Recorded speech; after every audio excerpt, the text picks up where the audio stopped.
Ассалаумағалейкум ардақты ағайын, қайырлы күн құрметті көрермендер. Тетікеу жобасына қош келдіңіздер. Бүгінгі тет Қызылорда ашық алаңында озық ойлы ұлт қандай болу керек деген сұраққа жауап іздейтін боламыз. Бұл сұрақты қоюымыздың басты мәселесі мемлекет басшысы Қасым-Жомарт Кемелұлы Тоқаевтың Егемен Қазақстан газетіне берген сұхбаты болды. Сұхбатта еліміздегі соңғы саяси өзгерістер, елдің әлеуметтік экономикалық дамуына қатысты біраз есте сөз айтылды. Дегенмен ел президенті қаузаған мәселелерді бірігіп аттастырып қана нәтижеге қол жеткізетін санадық. Сол себепті бүгін дәл осы алаңда мақалаға қатысты біршама мәселенің шетін шығарғалы отырмыз. Ендеше алаңымызға келген спикерлермен таныс болайық. Ахметбек Бақытжан Мұхарамұлы, Қорқыт атындағы Қызылорда университетінің аға оқытушысы, педагог ғылымдарының магистрі. Баетова Жанна Мейрамбекқызы, Бітім медиация орталық қоғамдық бірлестігінің директоры. Сәулет Сахиев, белгілі саясаттанушы. Олай болса сөз кезегін Бақытжан Мұхарамұлы өзіңізге береміз. Сұхбатта қозғалған өзекті деп санайтын мәселелерді айтып өтсеңіз. Мен айтарым, мысалы, білесіздер ғой, әлемдегі отыр ақпарат соғыс дейміз. Кешегі мақаласында ашық айтты. Мысалы, қарап отырсаңыздар, біз айтамыз ғой, әлемдегі 5 ұлт болса, соның 192-сінде қазір тәуелсіздік бар. Қалғандары қазірде дейміз заманда да әлем картасы өзгеріп жатыр. Білесіздер, кәдімгі құл халықтары бар. Енді бізге деген ашық айтып жатыр. Бізде мысалы 32 жыл емес, сонау мысалы жошы мемлекетінде 8 жыл. Бұл біздің тарихте. Көресіз, паш ету халыққа деген. Біз тегін халық емеспіз деп. Осы айтқан дұрыс деп санаймын. Қарап отырсаңыздар, көбісі ойлайды, біздің баяғыдан атамыз заманынан кеткен мысалы колония деп. Ол емес қой. Бізде ұлы империялар көп болған. Бізде 20 империя болды. Іште үлкені біз айтуға болады жошы мемлекеті. Қазақ хандарының көпшілігі жошы ұрпақтары болады. Мысалы, айтайықшы, орыс ханды. Орыс хан сүр бойына қатысы бар. Қызылорда облысының жігіті де бар. Неге? Сығанақ. Сығанақта өмір сүрген кім? Орыс хан. Орыс хан кейін әскермен барады да, сонау сарай батуға барып, сояқтан 2 жыл Алтын Орданың ханы бар. Сүр бойының жігіті. Орыс хан. Қазақтың ең бірінші ханы айтамыз ғой, Керей Жәнібек деп. Кейін соңғы кезде айтып жатыр, олай емес, біздің ең бірінші ханымыз Орыс хан деп жатыр. Біздің енді тарих оқулығы өзгеруі мүмкін. Көрдіңіздер ме? Екінші рет, мысалы, Алтын Орданың ханы соңғы туған баласы Қойыршақ болады. Ол да билейді Алтын Орданы. Көрдіңіздер? Бұл деген жошы ұлысы. Мысалы, қараса, жошының 18 баласы бар. Сол 18 баласының 2-ақ баласы қазақ хандығына қатысы бар. Ол Орда Ежен, екінші Тоқай Темір. Ұрпақтарының бәрі қазақ ханының мысалы ұрпақтары. Біз мақтанамыз. Сосын екінші мәселе, атап өтті біздің ұлы тұлғаларды. Айтайықшы, әйгілі Сағадат Нұрмағамбетов. Мен қуанып, ерекше қуандым. Неге? Қараңызшы, сонау 92 жылы 7 мамырда біз ұлт әскері құрылды ғой. Ең бірінші министр обороны қорғаныс министрі кім болды? Соғысына қойды. Мына қараңыздар, 11 мемлекеттің басшысы барады, министрлер бәрі өтініші тәкаппар, министріміз деп барлық бұл кісі кіргенде алдына келіп қорғансанды ол. Неге? Герой Совет одағы батыры болды деген. Соғысқан. Бәрі генерал, бәрі бірдей теңі. Бірақ қазақтың біздің қолбасшыға, министрге бәрі таз еткендей бар, алдына келді ол. Мен марқаятын өмсі көзде. Бірақ өте қарапайым емес болған. Өте қарапайым, өте айтады ғой, орта деңгейде өмірсінде, мысалы, соңғы кезде қараңыз, мысалы, министр бәрі қандай болып жатыр. Аттары жамағатты болып жатыр. Ана кісі адал есімнен қалды. Бұл кісіні лайықты деп айтуға 100 жылдығы. Екінші қараңыздар, бүкіл әлемде кезінде неміс фашизм, соның рестақ туткен кім? Оны айтып келді, Егоров Кантарий деп келді ғой. Сосын бар, қараңыз, 62 жыл ғана тек қана бұл кісі түріп, кезінде орталық алаңда площадьте парад болған кезде, мына кісі кезінде тутықты ғой. Сталин қайтыс болды 53-те. Өзі барып, бүкіл алаңына барып, кімнің қолына туды тартуға знамя победадан. Осы қазақ, айтады, осы ғой тутықкен. Қазақ бұл кісіні лайықты мысалы сол кезде дәлдемеді, айтпады ешкімдеген. Өзі бет, полк бет, бәттер. Сол кезде қараңызшы, ол жұлған кезде, Егор Шаталин қасына келіп тұрып, бүкіл площадь орталығын осының қасына келіп тұрады осы кезде. 62 жыл. Көресіз? Біз бұл кісіні тірегенде онша лайықты бұл кісіні ешкім мойындамады ғой. Білесіз, кім жұмыс істеген білесіздер. Кейін қайтыс болғаннан кейін барып бұл кісі халыққа арман берді. Енді бірінші рет Құдай қаласа 2 жыл басталды ғой. Біз бұл кісіні лайықты Құдай қаласа дәріптейміз, мысалы 100 жылдығын. Бізге мақтаныш. Сонда рисак тутықкен қазақ деп. Көресіздер? Екінші сол кім? Ол кім айтамыз ғой, Қаныш Сәтпаев, мысалы 120 жасында. Ол лайықты тұлға. Сонау 46 жыл қарап отырсаңыздар, мысалы КСР мықты кезі. Университеттің барлығында академия жоқ, ғылым академиясы. соны мысалы ашқан қарғыныш кімдер? Соның бірі осы кім ғой? Қаншыбаев қой. Мысалы қандай мықты адамдар осының бәрін енді біз құдай қаласа тойлаймыз, дәріптейміз, жастарға айту керек. Осы мемлекеттерде мен жаңа кітаптарды көрдім. Құдай қаласа мен ойлаймын, оны халық бәрі білу керек деп. Біз айтамыз ғой кей кезде біз мемлекетімізге жаңа 500 жыл болды деп. Иә? Алтын Ордадан айттық. Мұны одан білу керек. Кейін бүйте берсек, мен ойлап отырмын, сезіп жүрмін, біз құдай қаласа түрік қанатында тойлаймыз. Білесіз ғой, Түркия мысалы ұйымы деген. Сонда қазақта белсенді ғой. Осының бәрі біртіндеп соған келе жатыр. Иә. Бекерден айтпайды ғой бұл кісінің дипломат деп. Бірақ сол идеясы ғой. Жаймен соған келе жатыр. Иә. Бұл лайықты шешім деп ойлаймын. Ұлттық құрылтайда қараңыз мысалы. Соның бәрінде күйін болған жоқ па? Сөйтіп жаңа арқашында еңсесі биік болсын, енді тек қана жастарды дайындау керек, жастарды түсіндіру керек, айту керек. Қарап отырсаңыздар, әлемде айтатын ғой, көптеген мемлекеттер жойылып жатыр. Бізге де қауіп бар. Сіздер ойламаңыздар, біз мәңгілік боламыз деп. Олай емес ол деген. Біз өзіміз 20 миллион халықпыз. Бізде Құдай көрші дейміз ғой, бірақ Құдай көрші бүгін ашыласа не болатынын ойлаңыздар. Сол үшін бізге осындай пропаганда керек бізге, насихат керек. Қазақтың ұлттық рухы деген тек қана тарихымыз ғой. Қазақтың рухы ол тіл. Шын ғой, оны жастарға айту керек. Жастар белсенді болу керек. Отырған бәрі жастар екен, мен ойламадым кісілерге ойлап. Жастар екен, мен қуанып отырмын. Шын ғой, жастар энергетикасы бар деген. Сол айтайын деген. Осы сұхбатында ел президенті ұлттық мүддеге, ұлттық құндылықтарға баса назар аударғанын өзіңіз де айтып өттіңіз. Енді президент өз сөзінде өзі үшін Наурыз мерекесінің орны айрықша екенін айтты. Бұл туралы не айта аласыз? Мысалы, байқайсыз ба? Мысалы, Наурыз мерекесі деп біз ұлттық рухты айтуға болады. Рас қой, қазір кеше ғана тойлатып жаңа жылда. Жақсы дұрыс ол деген өте добрый, мысалы, мейірімді мереке. Рас, біз жақсы көреміз. Жасым 50-де. Бұрыннан тойлап бәріміз. Бірақ Наурыз, қарап отырсаңыздар, соны 88 жылда тойлап бәрі. Неге? Өйткені кезінде Жибасқаның мысалы жауап саған тұл. Ұлттық қой, неге әжем боласың? Мысалы, совет заманында әжем үйде сөйтіп Наурыз көшеді. Әше жемен деймін, дәмі тәтті емес деп айтады. Кейін түсіндім, оказывается, дәмі деген мысалы ұлттық екен ғой. Бұнда дәрт беру ғой. Әр елдің өзінің мерекесі болған дұрыс қой. Мысалы, біз деген, ойламаңыздар, біз мереке тек қана жаңа жыл деді. Наурызда қарап жылда Наурыз тойлаймыз да, бірақ ондай неге демейді шынында деген. Мен таңғаламын. Наурыз шын ғой? Мына мерекені күшті тойлаймыз. Мен ойлаймын, осы құдай қаласа елбасы өзі айтып ма? Айтады, Тоқаев айтады, президент. Сондай деп тойлауымыз керек. Сонда біздің ұлттық рух, тіл, біздің ұлттық мереке, дәстүр, бәрі де біздің айтатын ғой. Пакистан айтып болды ғой. Көресіз? Жастардың көбісі біледі, Наурыз мерекесі, бірақ Наурыз деген тек қана қазаққа қатысты емес қой деген. Бүкіл түркі елдерінде бар. Бірақ бұл деген тек қана түркі емес, бұл жаңа айтамыз ғой ирандық мереке деп, ирандық парстардың. Бірақ қазақтар ерекше, мысалы өзінің ағырғанымен, әр дастархан әртүрлі. Мысалы айтамыз ғой, кімдерде өзектерде тағам бар, сүмәләк деген. Білесіз ғой, ал басқаша. Біздің ерекше басқаша бар. Мысалы ойламаңыздар, тек қана тағаммен байланысты емес, әр тағам өзінің несі бар жаңа, жолы бар. Көресіз, ағырған дейді қазақ деген. Қазақ никогда ағырғанда жоға түртпейді. Білесіздер, сол барлығы осы Наурызда бар, Наурызда. Біз осы Шымкент қаласы, сол жерде Ақсукент деген ауыл бар, білетін болсаңыздар. Сол жерге мен өзім сол жақта 7-ші класстан бастап оққанмын. 11-ші класты аяқтап барып, қайтадан осы Қызылордаға келіп отырмын да. Сол кезде сияқта осы өзбектер дайындайды Наурызда. Олар кәдімгідей 10 күн тойлайды ғой Наурызда. Сол кезде осыны дайындайды, олар 24 сағатқа қайнатады. Бидайды алып, только бидайды қайната береді, ол какой-то мынандай жидкость болады. Қоңыр түсті жидкость болады, соған өзі бір нәрсесін қосады. Енді жесең тоймайсың ше, жаңағы, не сияқты ғой? Мед сияқты, сондай сияқты болады, керемет болады. Соны біз нанға жағып жейтінбіз. Тамақ негізі, бірақ андай варенье сияқты болып тұрады да, джем. И сосын ол бірақ Наурыз біткесін жоқ, жасалмайды бітті. Біздің не сияқты ғой, Наурыз кезде жасаймыз да, уже басқа кезде жасасақ, ол басқаша тамақ сияқты болып кетеді ғой. Сондай тамақтары, тағамдары, мен өзім соны көргенмін дәмін, ой керемет. Барып атсаңыздар, сол Өзбекстан жаққа, не жаққа барып атсаңыздар, обязательно көріңіздер. Наурызда бар, көріңіздер, тағамды дәмін көріңіздер. Осы мақала барысында сұхбатта тек ұлттық құндылықты ғана емес, ел президенті халықтың экономикалық жағдайын, саяси жағдайында қозғап кетті.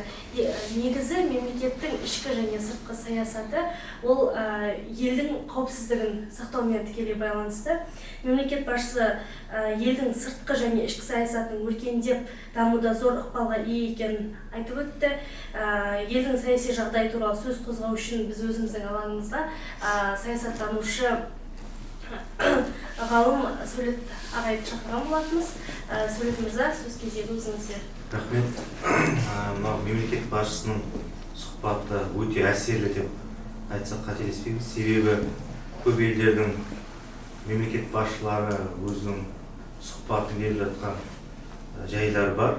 Тарихта көрініс табады. Көбінесе демократиялық елдерде бұндай көріністер көп. Бірақ ашық түрдегі сұхбат көбінесе кездеседі. Бұл біздегі мемлекет басшысының диалогқа келуге және де біздің демократиялық ел екенімізді дәлел ретінде көрсетіп отыр. Себебі әр сауалдың өзін қарасаңыздар маңызы зор. Сосын оған жауап берудің өзі көптеген мағлұматты біліп бар, тиянақты, ашық түрде жауап берудің өзі үлкен, мысалға қазіргі таңда қажет дүние секілді. Сондықтан мемлекет басшысына қойылған сұрақ, әр сұрақтан кейін біз ойланып тұрамыз, қалай жауап береді екен. Асығыс түрде ананы оқып, қалай жауап берді, не деп жауап берді деп.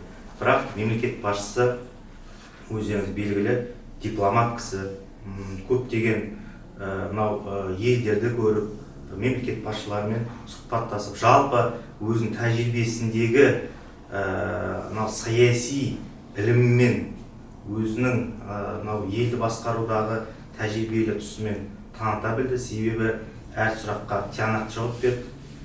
Оның ішіндегі ең өзекті сұрақтардың бірі жаңа айтып өтті.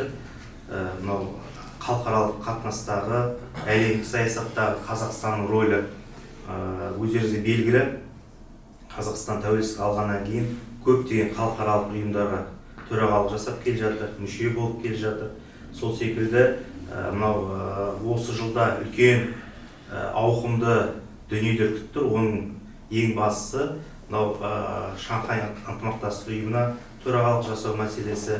Одан кейін азық-түлік қауіпсіздігіне байланысты мәселе, арал қорына байланысты мәселелер, үлкен түйткілді мәселе шешу алға қойылғанын атап өтті. Өйткені білесіздер, өткен жылы Орта Азия мемлекеттері кездесіп, соның ішінде әсіресе арал экологиясы мәселесі бірінші орынға қойылды. Себебі арал тек қана экологиялық мәселе емес, ол экономикаға да үлкен әсер тигізіп жатыр. Өйткені өздеріңізге белгілі, Сырдарияның арнасы тартылған сайын сырбойлықтардың мысалға сұрақтар да көбейді.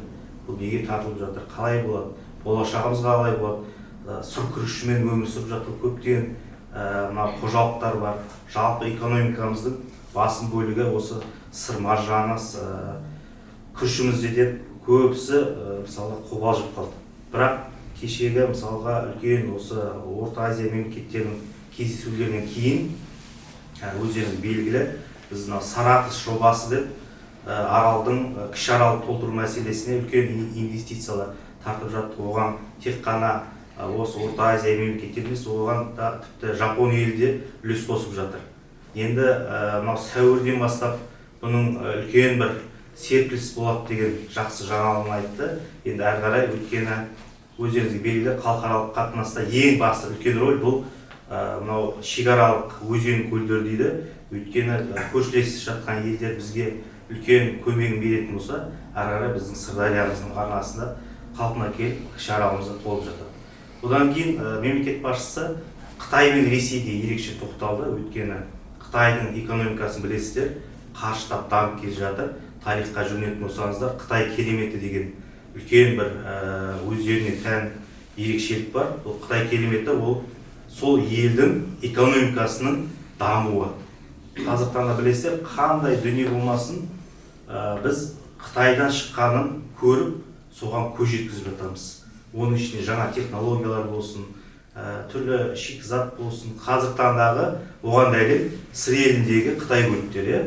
Көрдіңіздер ме? Мысалға Сонымен бөлек Қытай өздеріңізге белгілі Орталық Азия аумағымен үлкен жібек жолы бар, бұрыннан қалыптасып келе жатқан.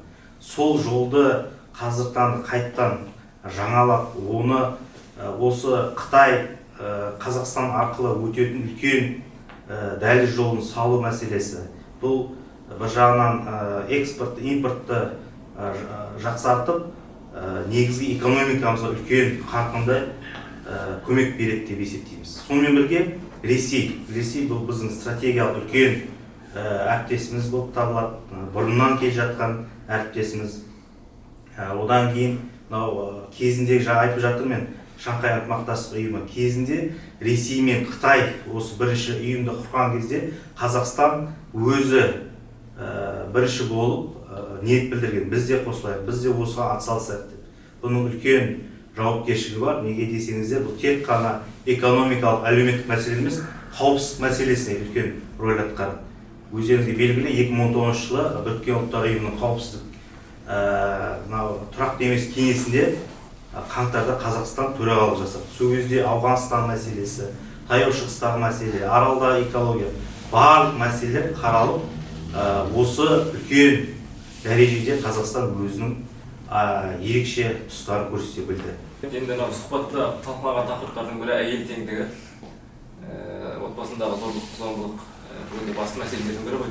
Осы жайында Жанар Мейрамбекқызы, сіз не айтасыз? Енді әуелі біз осы жаңа жылдың басында, басында осы президентіміздің сұхбатының басталуы отырыстар Қасым-Жомарт Кемелұлы Тоқаев мырза өзі бастаған кезде осы зорлық-зомбылық тақырыбына аса мән беру керек, соны басты назарға алу керек деді. Енді ол бойынша біраз мәселелер талқылап өтті, оны өздеріңіз де білесіздер. Арнайы 4,5 жылдың ішінде арнайы отбасын қолдау орталықтары құрылды.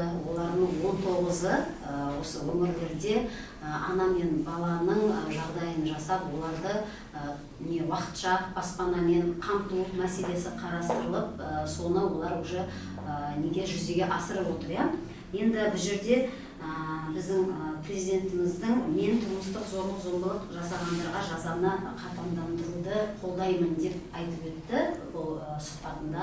Яғни бұл жерде аса қатаң жаза қолдану керек, ол әкімшілік жаза мен қылмыстық жазаның күшейтілуі.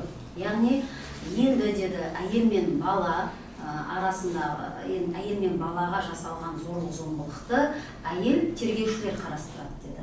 Өйткені әйел адам мен әйел адамның арасындағы қарым-қатынастың қандай да болса байланысы болсын. Мысалы, ер адамнан ұялуы мүмкін, өзі соққыға жығылып келіп тұрған адам менің жолдасым өстіп мені ұрып еді деген сияқты айта алмауы мүмкін. Сондықтан да әйел адаммен сөйлескен жағдай болса, ол кезде мүмкін ол толық ашылады демекші. Енді бізде осы 4,5 жылдың ішінде 2086-ға жуық арыз шағым түссе осы мәселе бойынша, оның ішінде 800-ден астам өлім болыпты. Именно осы зорлық-зомбылыққа қатысты.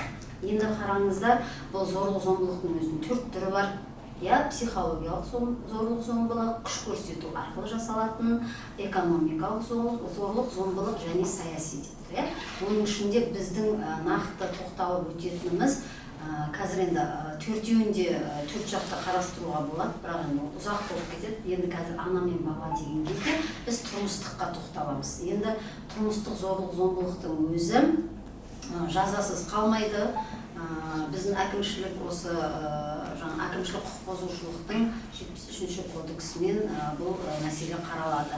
Одан өзге 109, 110, 131 баптар арқылы ол кісілерге жаза қолданылатын болады. Енді оның барысын қазір күшейтіп отыр.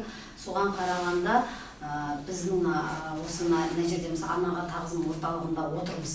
Енді бұның қазір өзім ойланып келдім да, анаға тағзым орталығында өткізуінің өзінің бір астары бар шығар деп. Себебі біз енді қазақ ұлты өзі анасын құрметтейтін, басқа ұлттарға қарағанда өте анасына деген қамқорлығы бөлек ұлт қой. Біз ең әуелі бірінші жолға ананы қоямыз. Себебі өзіміздің пайғамбарымыздың өзі айтып өткен, бақыттың кілті, жанаттың кілті ананың табанының астында. Сондықтан да бұл ана мен балаға қатысты зорлық-зомбылық тақырыбын айтатын болсаңыздар, ол бір күн уақытта, бір сағат уақытта, бір күнде жетпейді. Өйткені қазіргі таңда не дейді, абьюзер дейді, орысша айтқанда, қазақша айтқанда, ол үйінде жұмыс істемей, әйелдің мойнына ілініп алып отыратын ер адамдар.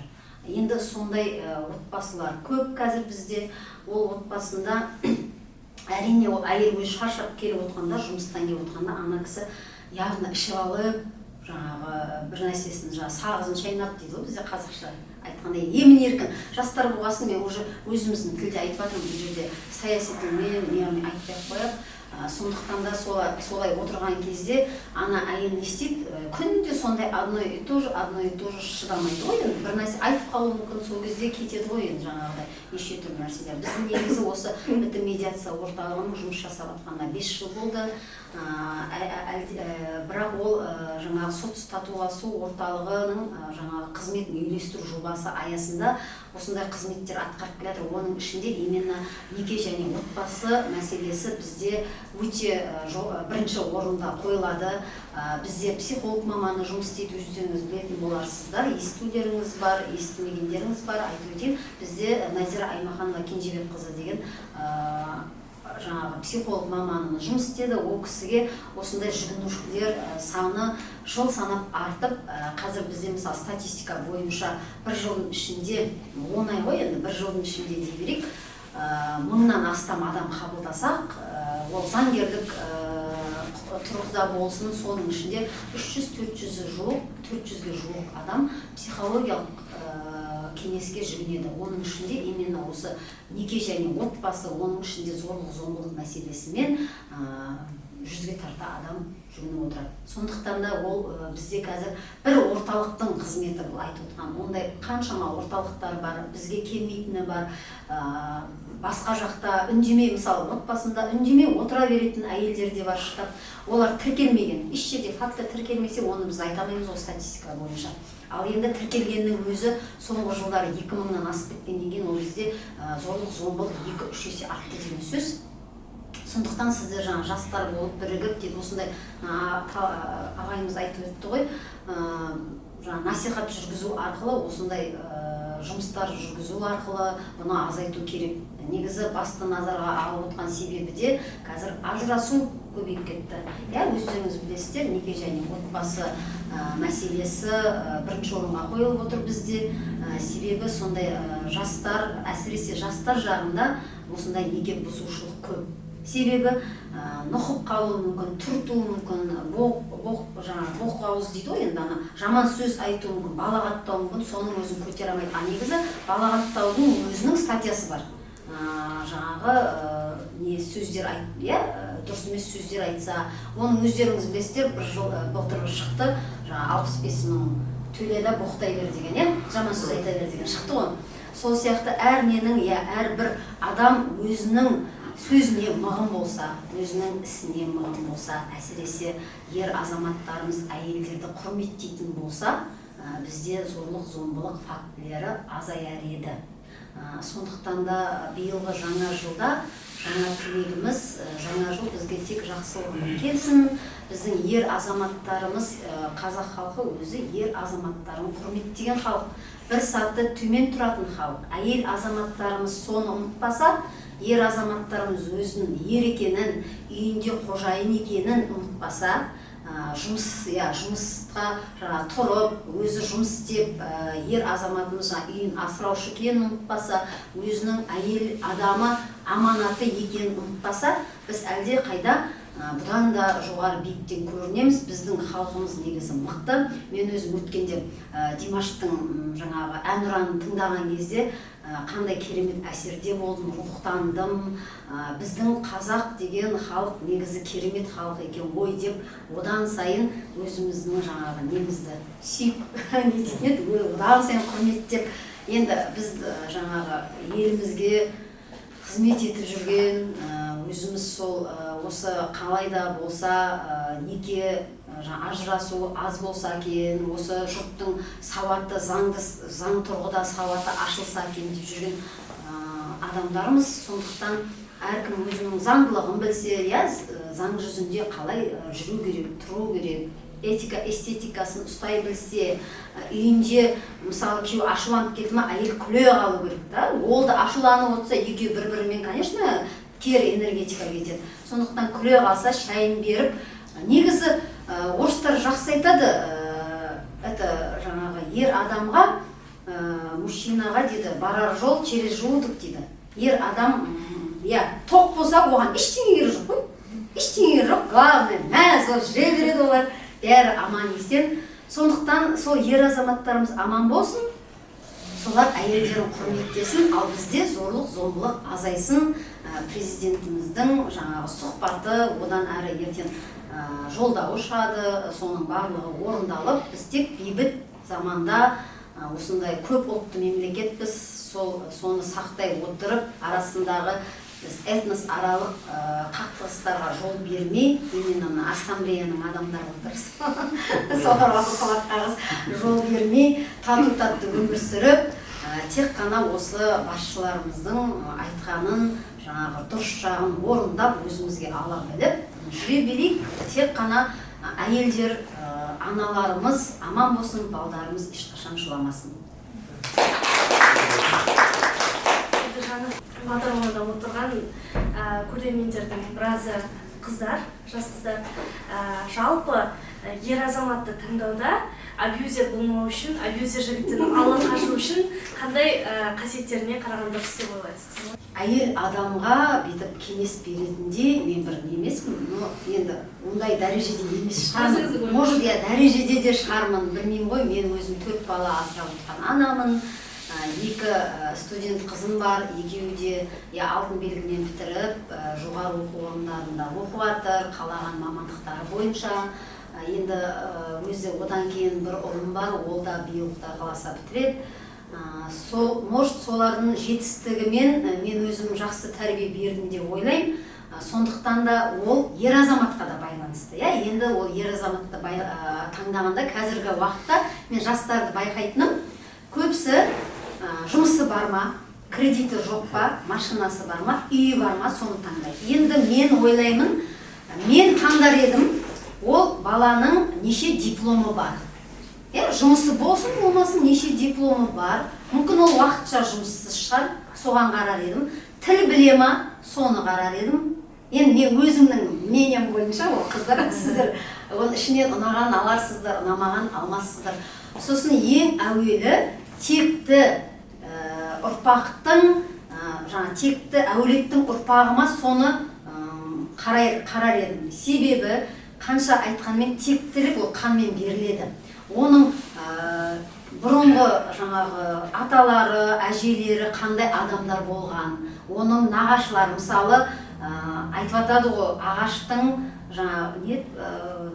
ағашынан дейді, жапырақтың жақсысы ағашынан, жігіттің жақсысы нағашынан деген сөз бар ғой бізде. Сондықтан оның нағашы жағы қандай, олар қалай тәрбие бере алды, соны қарау керек. Көп отбасынан шыққан ба, көп балалы отбасынан шыққан ба, соны қарау керек.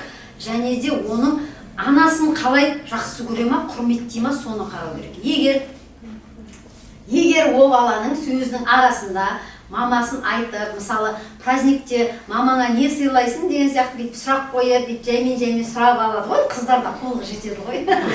Сол кезде ол анасын құрметтейтін бала өзі көрініп тұрады. Бұрын, может, давай 8 мартта түскен суреттерін көрейік, мамаңмен деген сияқты ма, или сондай-сондай. Оның үйленбес бұрын обязательно отбасымен танысу керек. Сол отбасына барған кезде уже үйінің обстановкасы, олардың қалай бір-бірімен қарым-қатынасы сезіледі. Өздеріңіз байқайсыздар, сондай деп ойлаймын мен. Енді басқа ана жұмыс, ол машина, үй дегендердің бәрі момент. Ол қазір бар, қазір жоқ, қазір жоқ, қазір бар. Ол Құдай Алла тағала берем десе форточкадан береді деген сөз рас. Ол өйткені момент, сен өзің күнделікті жақсы тілеп, жақсылық ойлап, жан-жағыңа жақсылық шуақты шашып, өзің күнделікті риза болып өміріңе тұрған кезде төсектен мына мен осы бүгін аман есен оянғаныма шүкір деп Аллаға шүкіршілік айтып, өздеріңіз постоянно көңіл күйлеріңіз жақсы болып жүрсе, өз келе береді, жақсы нәрсенің бәрі келе береді, жабыстыра бересіздер ғой, магнит болып. Сондықтан да тек қыздарымыз күліп жүрсін, әдемі болып, жігіттеріміз көп табыс таба берсін. Олай болса, бағдарламамызды аяқтайық. Келесі кездескенше күн жақын болсын. Еліміз аман, жұртымыз тыныш болсын. Рахмет.